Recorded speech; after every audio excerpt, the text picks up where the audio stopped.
Light बंद करो का मैं मार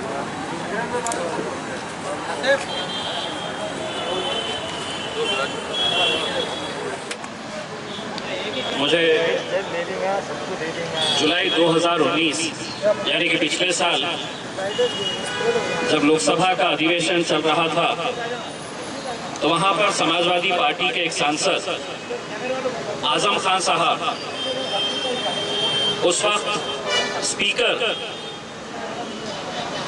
एक लेडी थी और उन्होंने अपने तकरीर के दौरान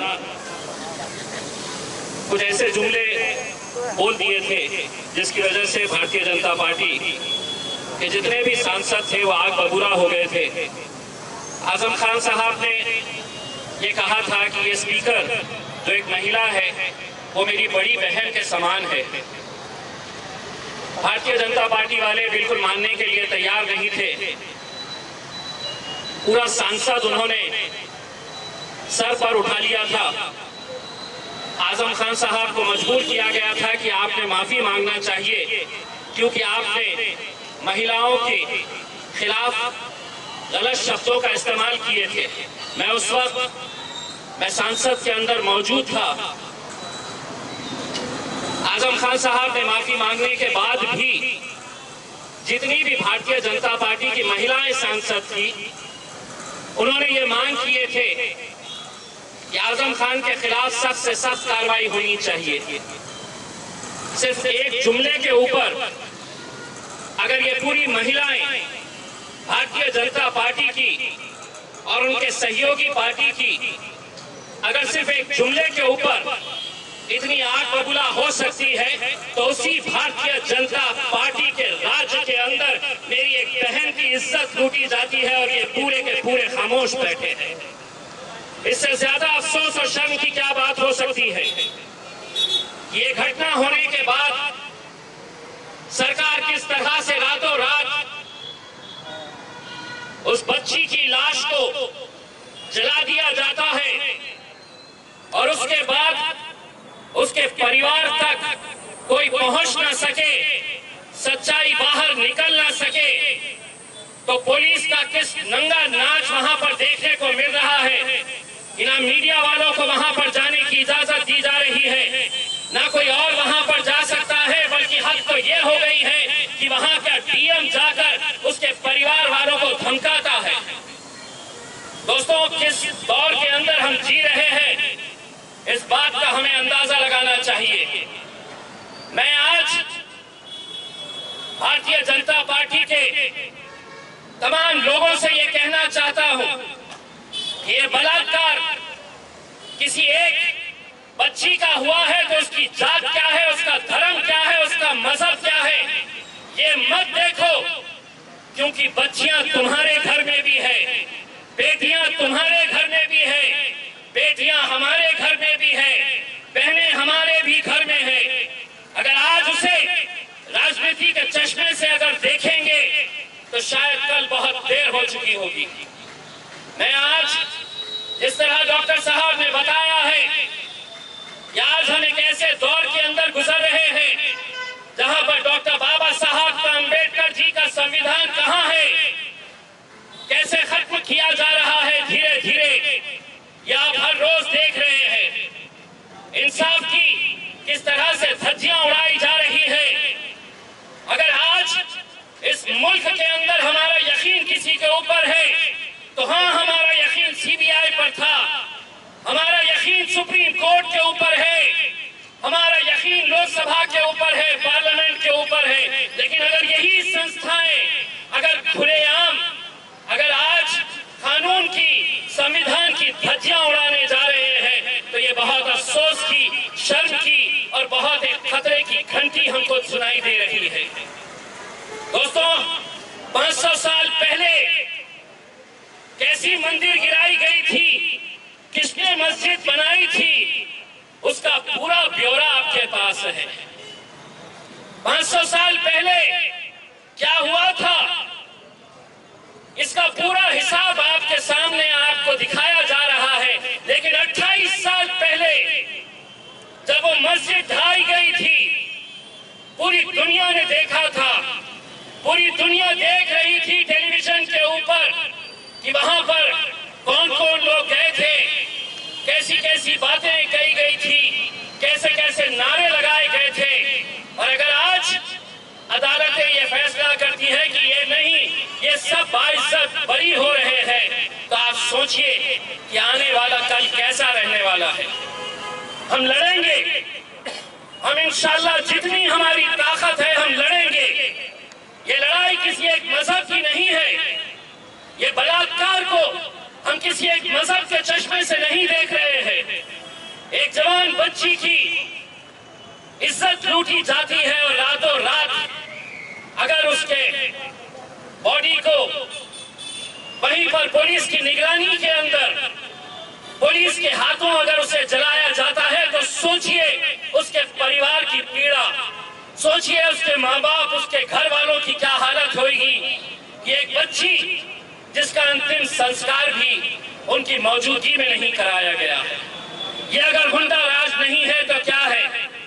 और क्यों नहीं वही भारतीय जनता पार्टी के लोग बाहर निकलकर इसकी निंदा कर रहे हैं?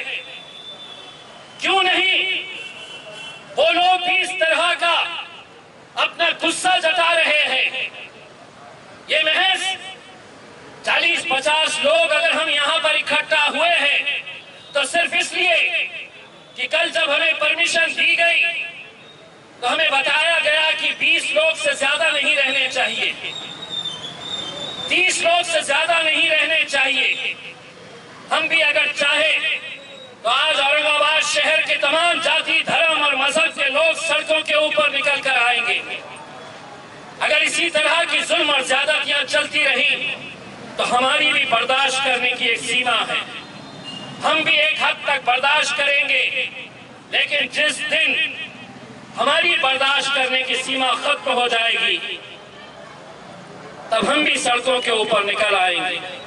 जब हम देखेंगे कि जो कानून जिसकी जिम्मेदारी है रक्षा करना, अगर वही भक्षक हो जाएगा तो कहीं ना कहीं ये जनता को, समाज को सड़कों के ऊपर आना पड़ेगा।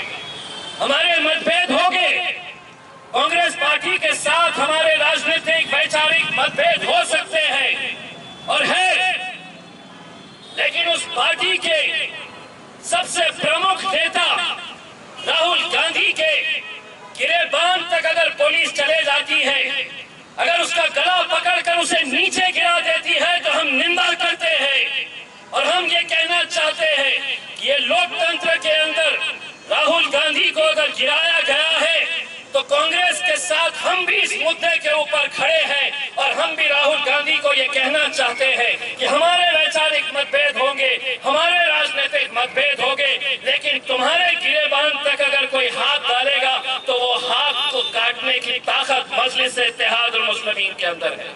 क्योंकि आज अगर वो राहुल गांधी तक पहुंच सकते हैं तो कल वो मेरे खायद बैरिस्टर असदुद्दीन अवैसी तक भी पहुंचने की हिम्मत रख सकते हैं। ये लड़ाई विचारों की, हमारे अलग अलग मतभेद हो सकते हैं, लेकिन आज इन मुद्दों के ऊपर हम सबको एक साथ मिलकर आने की जरूरत है।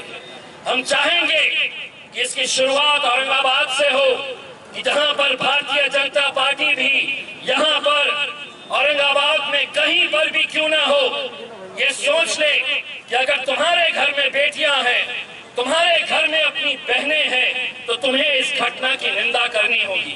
सियासत अपनी तौर के ऊपर चलेगी, ये चोर, ये लुच्चे लफंगे आएंगे जाएंगे, ये मुख्यमंत्री योगी आदित्यनाथ आज रहेगा कल नहीं रहेगा, लेकिन अगर उसका समर्थन करेंगे तो सोचिए उन दरिंदों की हिम्मत कैसे बढ़ेगी। वो दरिंदों को लगेगा कि मुझे तो अगर सरकार की ताकत मेरे साथ में है तो मैं ऐसे ही बलात्कार करते जाऊंगा। और सिर्फ एक ही नहीं, यही मनीषा नाम की लड़की नहीं, हम राय रोज उत्तर प्रदेश के अंदर, बलरामपुर के अंदर, भदोई के अंदर हर रोज इस तरह की बलात्कार की घटनाएं हो रही है। लेकिन अगर इनकी निंदा नहीं की गई, अगर योगी आदित्यनाथ को वहां से हटाया नहीं गया तो हम हम तो ये समझेंगे कि इन बलात्कारियों का समर्थन इस मुल्क के वजीर आजम नरेंद्र मोदी और अमित शाह भी कर रहे हैं। इन दरिंदों की हिमायत वो लोग भी कर रहे हैं। कहां है वो स्मृति ईरानी जिसने आजम खान के एक जुमले के ऊपर लोकसभा के अंदर इतना हंगामा खड़ा कर दिया था? अगर तू महिला है तो तुझे बाहर निकलकर इस बच्ची के दरिंदे जितने भी थे इनके खिलाफ बोलना पड़ेगा। अगर तुम नहीं बोलेंगे तो अगले अधिवेशन के अंदर तुम्हें हमारा भी सामना करना पड़ेगा। हमारे भी सवाल रहेंगे और तुम्हें जवाब देने पड़ेंगे कि किस तरह से हम एक कानून एक के लिए लगाएंगे और दूसरा कानून दूसरे के लिए लगाएंगे। मैं तमाम औरंगाबाद की आवाम से यह अपील करना चाहूंगा कि इस तरह के छोटे छोटे हम लोग तो हम जानते हैं कि कोरोना का पीरियड है, हम भी जितनी एहतियात बरतना है उतनी एहतियात हम बरतेंगे, लेकिन एक संदेश यहाँ से पूरे मुल्क के अंदर जाना चाहिए कि ये जुल्म ज्यादती, इस तरह का गुंडा राज बहुत ज्यादा दिनों तक चलने वाला नहीं है। ये सत्ता में बिठाने वाले यही जनता है। जिस दिन ये जनता सड़कों के ऊपर निकल आएगी तो इनके अंदर इतनी ताकत है कि ये सत्ता को नीचे भी ला सकते हैं, सत्ताधारियों को नीचे भी खींच सकते हैं। बस आप लोग यहाँ पर आए और एक ऐसे कार्यक्रम का एक हिस्सा बने जिसे देखकर सुनकर बहुत अफसोस होता है और इस बात का अंदाजा लगाया जा सकता है कि अगर अदालतें भी ऐसी फैसले देने लगे, अगर पुलिस इस तरह का काम करने लगे, अगर सीबीआई ये कहने लगे कि अब कुछ नहीं, तो सोचिए मुल्क कहाँ जा रहा है। दोस्तों, हिंदू, मुस्लिम, सिख, ईसाई, दलित जितने भी लोग हैं, हम सबको ये मुल्क बचाना है। ये मुल्क बचाने के लिए हम सबको एक साथ मिलकर आना है। इतनी भक्ति के अंदर मलिन मत हो जाओ।